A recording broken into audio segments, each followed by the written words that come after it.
Dalton Keene had walked into that saloon with empty pockets and a fading hope that maybe tonight he'd win enough to turn the tide on a ranch that had been dying slow ever since the rain stopped 3 summers ago. What he hadn't expected was to walk out not with cattle or land, but with the burden and strange promise of a girl who looked him in the eye, like she already knew the cost of survival. The cards had fallen in his favor. Aces over kings, a hand good enough to make a man grin, toast the night, and forget the dust choking his dreams. But when Joaquin Herrera, the weathered Mexican trader seated across from him, didn't pull out coin or property, but instead slid forward a crumpled sheet of paper, everything shifted. The deed wasn't to land, it was to a life. "I got nothing else," Joaquin said in a voice so low it barely carried across the worn tabletop. "My niece, she's strong. She works, she cooks, cleans. She's worth more than any cattle." The saloon went still. Even the fireplace seemed to hush, the flames curling in silence as the 5 men around the table exchanged glances. Dalton stared at the paper in front of him, and then at the trembling hands that had offered it. "I didn't come here to win no girl," Dalton said gruffly, pushing the paper back. "Keep your family." But Joaquin's voice cracked. "They'll come tomorrow, Sigor. Men who don't care if I live or die. Men who won't wait." The words hung there like smoke thick, choking, unfinished. Then the door creaked, slow and weighty, and in stepped a girl no older than 17. Her dress was simple but tidy, her long dark hair drawn back in a tight braid. She walked straight toward the table, chin lifted, gaze sharp, not scared, not docile. A fire lived in her eyes that didn't flicker, even as she faced the man who might now hold her future. "You don't have to do this, Uncle," she said in carefully measured English, every syllable steady. Joaquin's eyes shined with tears. "Maya, there is no other way." Dalton couldn't look away from her. She wasn't pleading. She wasn't crying. She stood there reading him like a man reads the sky before a storm, judging the wind, weighing the odds. Her name, he would learn, was Esperanza, and even now she was playing a hand of her own. Murphy, the saloon owner, leaned in with irritation. "Well, you gonna take the bet or fold?" Keene, Dalton glanced down at his cards again. A winning hand. Sure, but the spoils weren't what he came for. He'd hoped for enough to rebuild, to buy breeding stock. But as he sat there, the emptiness of his ranch crept up behind him, the quiet house, the missing laughter, the legacy he'd never built. 45, and all he had to his name was land too tired to produce and silence too loud to ignore. "What exactly are you asking me to do with her?" he asked quietly. Joaquin hesitated. "She'll help. On the ranch, cook, tend animals. She's strong. She won't complain. Please, Sigor, I owe more than I can pay. These men, they won't leave us in peace." Dalton glanced at the girl again. She didn't flinch, didn't blink, just listened. "I run cattle, not a house for strays," Dalton said, trying to shake the weight he felt pressing down on him. "This ain't proper." "Then marry her off." Joaquin pressed. "She's old enough. Just keep her safe." Esperanza took a step forward. "I can speak for myself, Uncle." Her voice held no fear. It was soft, but deliberate. She turned to Dalton. "I know you didn't ask for this, but he's telling the truth. The men coming, they won't ask questions. They'll just take. If you don't help, I'll still find a way. But I thought you should know the truth before deciding." Dalton searched her face. There was fear there, yes, but buried deep. What stood above it was calculation. She was watching him as if trying to decide whether he was the kind of man who would use power or shoulder it. "What kind of debt?" Dalton asked. $300, Joaquin whispered. The words stopped everything. The clink of glasses, the shuffle of cards, even the dust seemed to hang midair. $300. More than most men made in 2 years. Enough to seed a field, buy a team of mules, put meat on a table for seasons. Dalton's throat tightened. "Do you have anyone else?" he asked her. "No, Sigor. Just my uncle. My parents died 3 years ago." That quiet truth hit like a nail to the heart. An orphan, just like he'd been. No one left to vouch for her, no safety net. Just this last desperate attempt to survive. Dalton pushed the cards away and looked her straight in the eye. "You understand what your uncle's doing here. He's putting you in the hands of a stranger. For all you know, I could be worse than the men he owes." She studied him carefully. "Are you?" The question caught him off guard. It wasn't a plea. It was a test. "I reckon that's something you'll have to decide," he said. "Then let me ask you something else," she said. "Do you have children?" The saloon shifted again. Murphy cleared his throat, uncomfortable. Dalton didn't flinch. "No, because you choose not to, or because you cannot." Dalton's jaw clenched. That old wound opened again.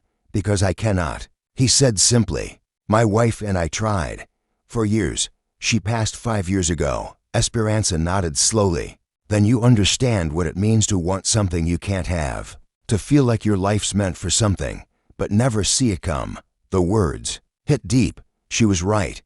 The ranch had become a ritual, something to keep his hands busy, his heart numb. Not a future, just a routine. She looked him in the eye. "Maybe we both need something we didn't plan for." He found himself listening. In spite of himself, she wasn't just offering labor. She was offering purpose, a trade, not a surrender. "I can cook, clean, tend to livestock. I can read and write in both languages. I don't cry easily, and I don't complain when there's work to be done. And you do all that for a man you just met." "I'd do it," she said, "for someone who sees me as a person, not property." That's when he understood. She wasn't asking for rescue. She was asking for dignity, and deep down, she'd seen something in him that made her believe he might offer it. "What happens when you turn 18? I leave, if I choose, find my own life. But until then, you have help, and I have safety." Dalton looked around. Every man at the table had gone quiet. This wasn't poker anymore. It was something else, something sacred. "Maybe," Murphy coughed.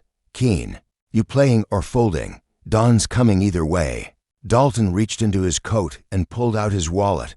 $300, nearly all he had saved. The price of cattle, or something he hadn't realized he'd needed. "I'm not taking ownership," he said firmly, placing the money on the table. "I'm paying your debt. She can work on my ranch, earn her keep, when she's ready to leave. She walks." Wagon stared at the bills with wet eyes. "Sigor, I don't know how to repay." "I'm not doing it for you," Dalton cut him off. "I'm doing it because no person should be traded like livestock." Esperanza picked up the deed her uncle had written, tore it clean down the middle. "I understand, Sigor. I accept." Murphy gathered the cards. "Well, hell, that's the strangest hand I've ever dealt." Dalton stood. "Maybe. But at least now we both know where we stand." Outside, the night air carried a sharp chill. Esperanza's small bag was already tied to her uncle's saddle. Wagon embraced her tightly. "Maya, you are braver than I ever was. I'll make a good life. You stay safe." Dalton turned his back to give them a moment, but the ache in his chest surprised him. He'd nearly forgotten what it felt like to witness a goodbye that meant something. When Wagon rode out, Esperanza stood in the street watching until he vanished into the darkness. She didn't cry, but he saw the steel it took to hold it in. "So," she said softly, "what happens now?" He didn't have an answer. Not yet. The ride to his ranch was long, silent, winding beneath stars that spilled like ash across the sky. Esperanza rode behind him, her hands light on his waist, her silence filled with thought. When they reached his land, he felt shame rise. It looked worse by moonlight. Fences broken, weeds tall, the barn door sagging like an old drunk too tired to stand. "It's not much," he muttered. "It has good bones," she said, studying it. "That's all you need to start building." Inside, he lit a lamp and saw the place through her eyes. Dust thick on shelves, dishes stacked in the sink, clothes tossed over chairs. A house abandoned by joy. "I'll sleep in the barn tonight," she said gently. "Tomorrow I'll start cleaning." "No, you'll sleep in the spare room. It's not much, but it has a bed and a window." He showed her to the room that was meant for a child he never had. She placed her bag down, turned to him. "Sigor Dalton, I'm grateful for what you did. But let's be clear, I owe you nothing but honest work."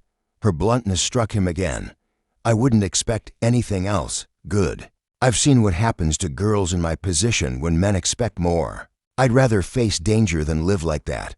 I'm not that kind of man." "I believe you, but it needed to be said." There was silence for a beat.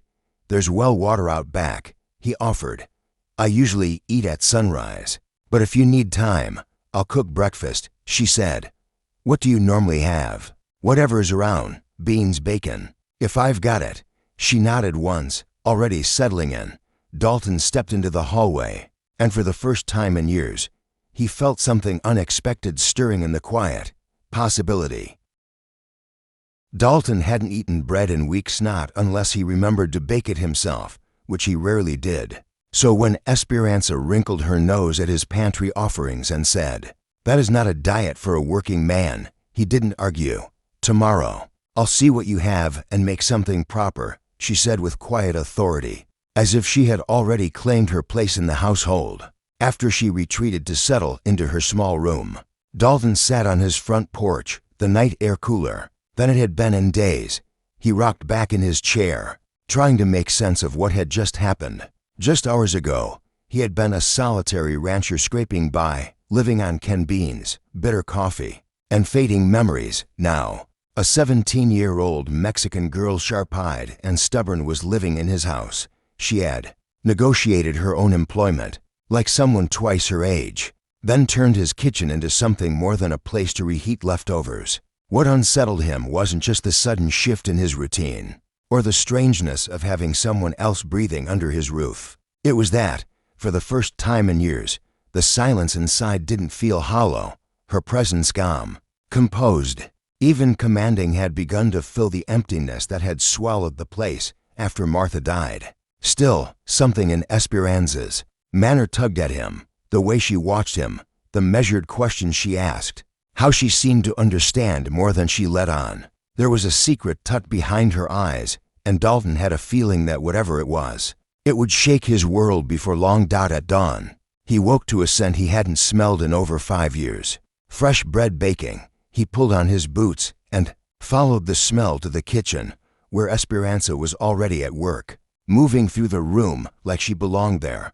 The table was spotless, coffee brewed just right, and eggs sizzling in the pan.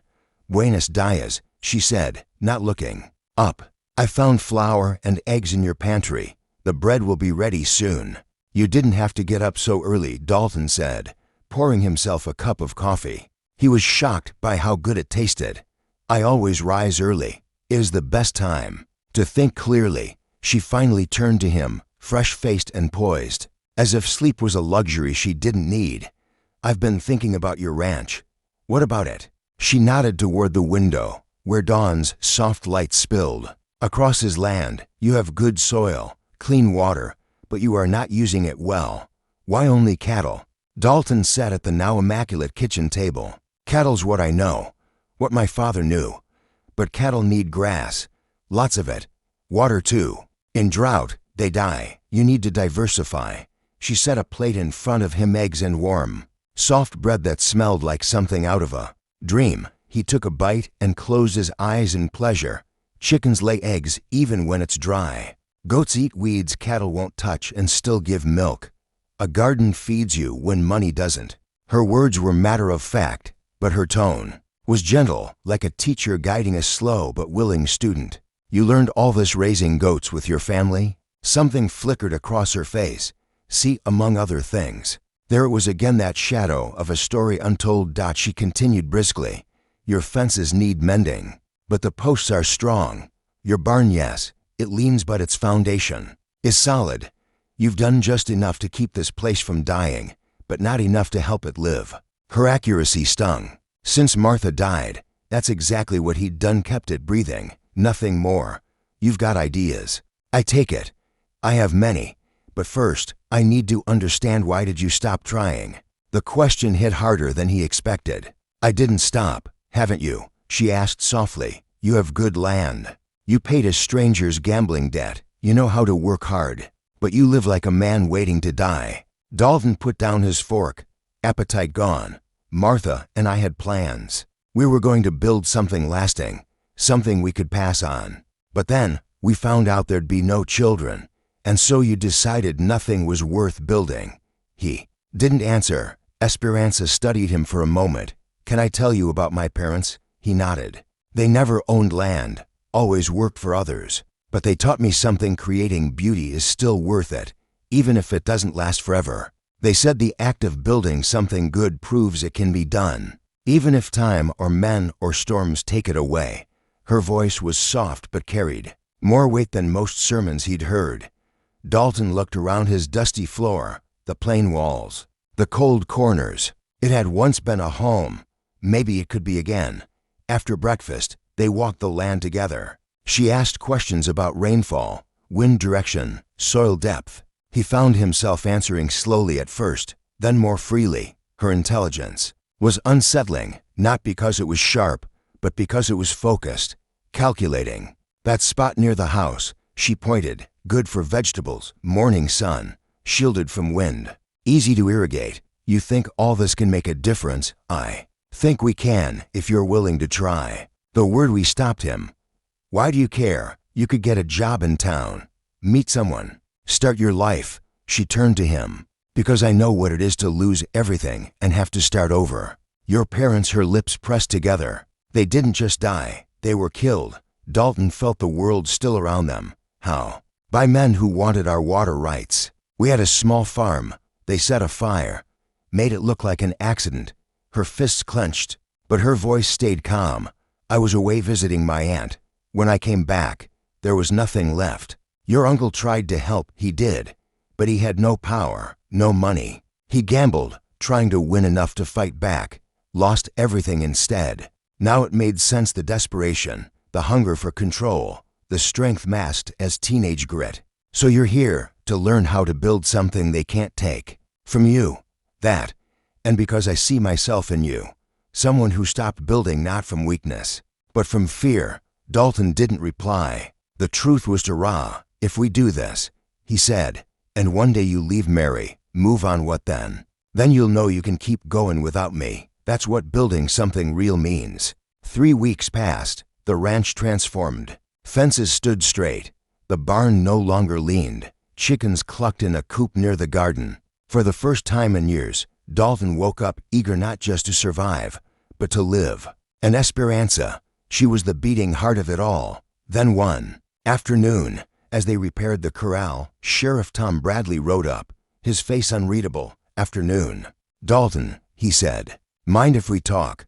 Dalton saw Esperanza go still beside him. Some men in town asking questions, looking for a Mexican girl, maybe with her uncle.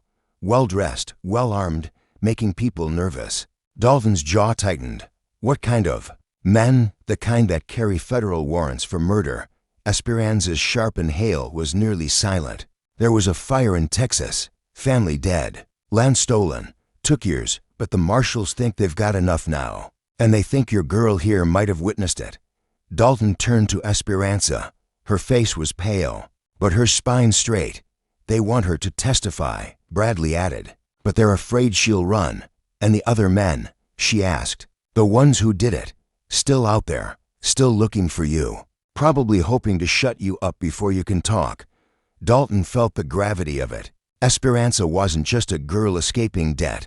She was the key to bringing murderers to justice. It's your choice, Dalton told her, his voice low. Whatever you decide, I'll back you. Esperanza closed her eyes. When she opened them, they burned with the same fire he'd seen that first night in the saloon. I've been running for 3 years. I'm done. My parents deserve justice.